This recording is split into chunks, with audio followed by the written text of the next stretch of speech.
I remember the silence. 6 weeks of silence between two bodies that were supposed to share everything. 6 weeks of cold sheets, carefully avoided hands, and excuses dressed as headaches. At first, I told myself it was adjustment, that maybe she was shy, that maybe in time intimacy would come. I wanted to believe the best of her. I had loved her enough to risk everything, my name, my home, my future. But love is deaf until it learns to listen. And eventually, I couldn't ignore what I was hearing. Nothing. When I finally confronted her, I expected hesitation, maybe even an apology. Instead, she looked me dead in the eyes, voice sharp, rehearsed almost, and said, "My body is my choice. You can't demand anything." The words didn't just sting. They stripped me of dignity. It wasn't what she said, but how, cold, dismissive, a woman who had no intention of ever being my wife in truth. That night, lying alone again, I understood. This wasn't hesitation. This was deception. We met 2 years before the wedding. She was magnetic. Too magnetic. The kind of beauty that gathers rooms like moths around a flame. But she chose me. Or so I believed. She laughed at my dull jokes, leaned close when I spoke, and made promises about futures we hadn't even earned yet. I thought I'd won, that among all her admirers, I had been the chosen one. Our families adored her. My friends envied me. She was perfect, too perfect. In hindsight, it wasn't love, it was performance, and I was her stage. The betrayal didn't reveal itself in one flash, but in pieces scattered like broken glass. A phone she guarded like a vault. A late-night whisper I wasn't meant to hear. "Don't worry, he won't touch me. Not ever." The way she flinched, not out of modesty, but disgust when my hand brushed hers in public. Then came the cruelest cut. One night, scrolling through my emails, I found an anonymous message. A stranger had sent me photos, her with another man months before the wedding, wrapped in the kind of intimacy she swore she wasn't ready to give me. The caption was short, mocking. "She married you for status, not for love." The truth wasn't that she avoided intimacy. The truth was that she reserved it for someone else. I felt the shift inside me.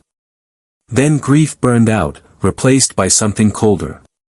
Not rage, not despair, calculation. I didn't scream. I didn't confront her. That would have given her control. No, I smiled. I kissed her cheek in the morning and pretended nothing was wrong. But I began to plan. First, I spoke to a lawyer. I learned about annulment, about fraud, about how marriages built on deception can be dismantled like stage sets once the audience sees through the act. Then I started documenting everything, every cold night, every rejected touch, every word where she weaponized choice, not as freedom, but as punishment. And quietly, I pulled financial strings. I moved assets. I closed doors she didn't even know existed.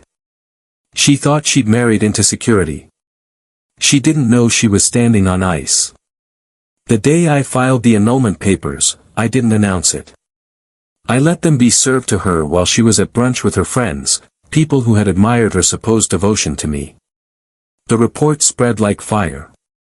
She had refused intimacy and I was annulling the marriage. She stormed home, face twisted, shrieking that I had humiliated her, that I was controlling her, that marriage didn't give me rights to her body. I listened, calm, silent. Then I handed her the folder of evidence, the late-night messages, the photographs, the testimonies. Her bravado cracked. She tried to deny it, then cried, then begged. But I had already built a wall between her pleas and my heart. The court hearings were worse for her. Her attorney argued choice, rights, freedom. Mine argued fraud, deception, betrayal, and the evidence tipped the scales. The judge didn't see a woman defending autonomy. He saw a con artist who married under false pretenses, leveraging social reputation while withholding the very foundation of marriage. The annulment was granted. Swift, clean, public. But that wasn't the part that shocked everyone. The real shock came when her lover was subpoenaed. See, in building my case, my lawyer had traced the anonymous emails back to him. He thought he was safe in the shadows. I dragged him into the light.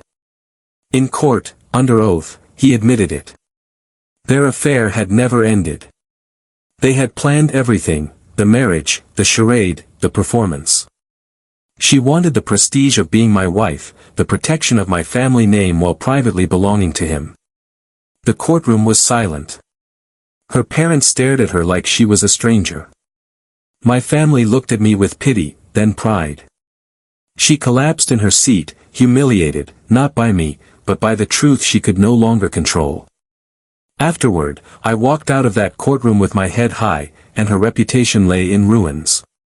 The friends who had admired her now whispered behind her back. The family that once adored her cut ties, and the man she sacrificed everything for, he vanished the moment her mask cracked. She was left with nothing but the echo of her own arrogance. I don't celebrate what happened. Revenge isn't fireworks. It's not loud or triumphant. It's quiet.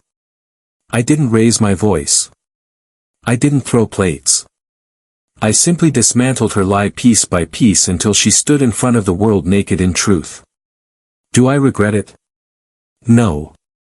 I gave her the same silence she gave me for 6 weeks, but mine was permanent.